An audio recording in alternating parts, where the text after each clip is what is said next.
खुदावन के जीवित और सच्चे नाम में आपको सलाम। परमेश्वर आपको बड़ी आशीष दे, बड़ी बरकत दे। आप जहां पर भी हैं खुदावंद आपकी हिफाजत करे। मेरे प्रियो, परमेश्वर के वचन के अंदर, बाइबल के अंदर एक भी वर्ड, एक भी शब्द ऐसा नहीं लिखा जो हमारी हानि के लिए, हमारे नुकसान के लिए, या हमारे पृथ्वी पर जो हमारा जीवन है उसको खराब करने के लिए। एक एक शब्द हमारी बेहतरी के लिए लिखा है। और परमेश्वर सबसे बड़ा प्लानर है। वो जो योजनाएं बनाता वो हमारे लाभ के लिए बनाता है। वो सोचता है कि मेरा बेटा, मेरी बेटी इस पृथ्वी पर भी और यहाँ से मरने के बाद भी अनंत जीवन का भागी हो। इसलिए वो वचनों से हमसे बात करता है ताकि हम अपने जीवन को कुशलता से और शांति से जिए। परमेश्वर के वचन यूहन्ना 15 बाब और उसकी 12वीं आयत में लिखा है, मेरी आज्ञा यह है कि जैसा मैंने तुमसे प्रेम रखा वैसा ही तुम भी एक दूसरे से प्रेम रखो। इससे बड़ा प्रेम किसी का नहीं कि कोई अपने मित्रों के लिए अपना प्राण दे दे। परमेश्वर का वचन यहां पर क्या बात कर रहा है कि जैसा मैंने तुमसे प्रेम रखा। यीशु मसीह के प्रेम में दो चीजें पूरी रीति से हमें नजर आती हैं। सबसे पहले माफी और प्रेम। प्रेम निष्कपट, प्रेम बिना किसी स्वार्थ के, प्रेम ऐसी दशा में जब कोई योग्य भी ना हो। परमेश्वर का वचन तभी तो बताता है कि जब हम पापी ही थे तब परमेश्वर हमारे लिए मरा। ऐसा नहीं लिखा कि जब हम बहुत राइचस थे, हम बहुत समझदार थे, हम बहुत बुद्धिमान थे, तब यीशु मसीह ने हमारे लिए जान दी। परमेश्वर के वचन में लिखा, जब हम पापी ही थे तब परमेश्वर ने ठीक समय पर अपने पुत्र को भेज करके हमारे पापों से हमें आजाद किया, हमें चंगा किया। इसलिए परमेश्वर का वचन कहता है कि जैसे मैंने तुमसे प्रेम रखा वैसे ही तुम भी एक दूसरे से प्रेम रखो। इससे बड़ा प्रेम किसी का नहीं कि कोई अपने मित्रों के लिए अपना प्राण दे दे, जैसा यीशु मसीह ने करके भी दिखाया। मेरे और आपके लिए उसने जान दी सलीब के ऊपर, हमें हमारे पापों से आजाद किया। और आज हम, अगर शैतान भरमा रहा है किसी को कि तू अभी भी पापी है, तू गुनाहगार है, वो अलग बात है। उसको वचन में झांकने की जरूरत है, परमेश्वर के वचन पर मेडिटेशन करने की जरूरत है। निकल करके आएगा कि मेरे पाप तो क्षमा हो चुके हैं, परमेश्वर ने मेरे पापों को कर्ज चुका दिया है, अब पाप की मुझ पर कोई प्रभुता नहीं। लेकिन दूसरी तरफ परमेश्वर का वचन हमसे यही बात कर रहा है कि हमें एक दूसरे के पापों को क्षमा करना और एक दूसरे के साथ खड़े होना है, एक दूसरे को हिम्मत दिलानी है, एक दूसरे का सहारा बनना। यही परमेश्वर का वचन हमें समझाना चाहता है। और जब हम एक्सपेक्ट करते हैं परमेश्वर से कि परमेश्वर हमारे पापों को क्षमा कर, हमारी गलतियों को माफ कर, जो गुनाह हमसे तेरे खिलाफ हुए हैं, हमारा पूरा मन रहता है कि हम पूरी माफी परमेश्वर से मांगे, पूरी क्षमा परमेश्वर से मांगे। और परमेश्वर हमें देता भी है। हम जब तक उसका पीछा नहीं छोड़ते, जब तक वो हमें पूरी रीति से क्षमा ना करते।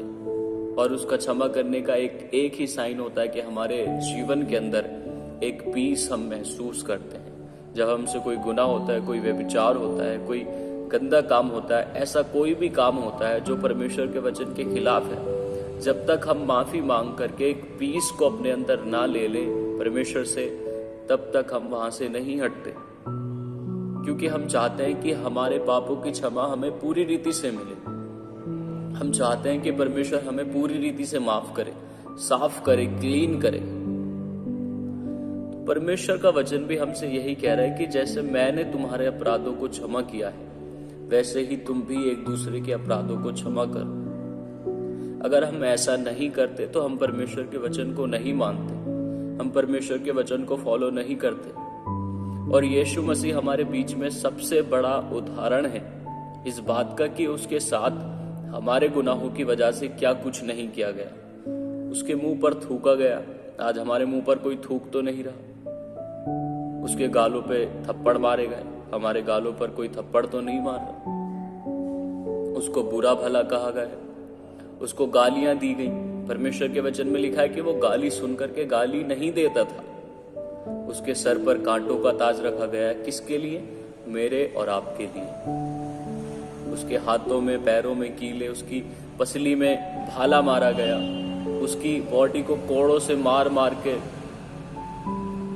घायल कर दिया गया। उसका वचन में लिखा है कि उसकी सूरत जो थी वो मनुष्यों के समान नहीं रह गई थी, यानी कि वो पहचानने में भी नहीं आता था क्या ये कोई मनुष्य ही है। परमेश्वर के वचन में लिखा है। किसके लिए कहा?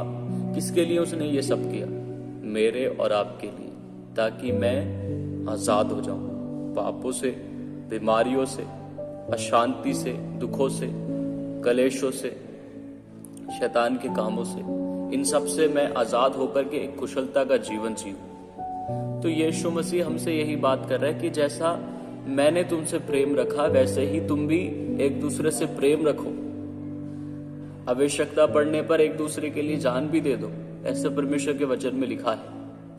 लेकिन यहाँ पर जान देने के लिए परमेश्वर बात नहीं कर रहा है। यहाँ पर सिर्फ दो बातें परमेश्वर का वचन बता रहा है कि एक तो प्यार करो, और जैसा मैंने तुम्हें माफ किया वैसे ही तुम भी माफ कर दो।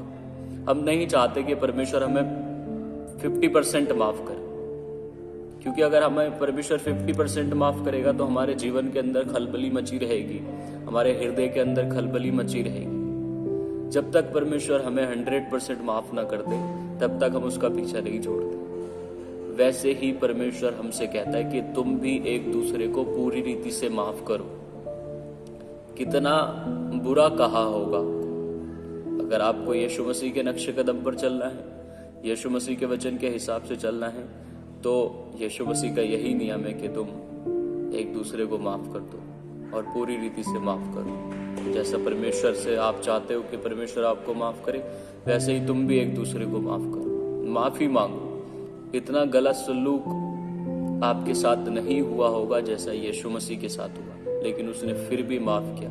क्यों? क्योंकि वो हमसे प्यार करता था। अगर हम दूसरों से प्यार नहीं करते तो हम सच में परमेश्वर के वचन को मानने वाले नहीं हैं। हम सच में परमेश्वर के वचन के हिसाब से चलने वाले नहीं हैं। इसलिए परमेश्वर ये सारी बातें हमारी ही भलाई के लिए करता है, ताकि हम एक दूसरे को माफ करके, क्षमा करके पूरी रीति से एक कुशलता का जीवन जिएं। हमारे जीवन में किसी प्रकार की अशांति ना हो, हमारे जीवन में किसी प्रकार का कलेश ना हो, हमारी स्पिरिट बोझ के नीचे ना रहे।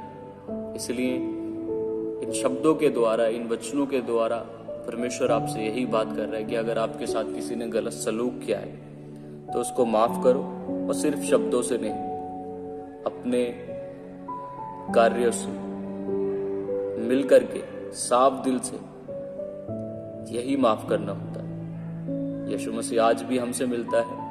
क्यों? क्योंकि उसने हमारे पापों को माफ किया है। हालेलुया। तो इन वचनों पर गौर करें, परमेश्वर के वचन को अपने जीवन में ऑनर दें, क्योंकि परमेश्वर का वचन हमारी भलाई के लिए है। परमेश्वर इन वचनों के द्वारा आपको बड़ी आशीष दे, बड़ी बरकत दे, आपको अपने हाथों में हमेशा संभाल करके रखे, और बैरी की हर योजना आपके जीवन से नाश हो। अपने शरीर की ना सुने, परमेश्वर की सुने, परमेश्वर के वचन की सुने। खुदावंद आपको बड़ी बरकत दे। जय मसीह।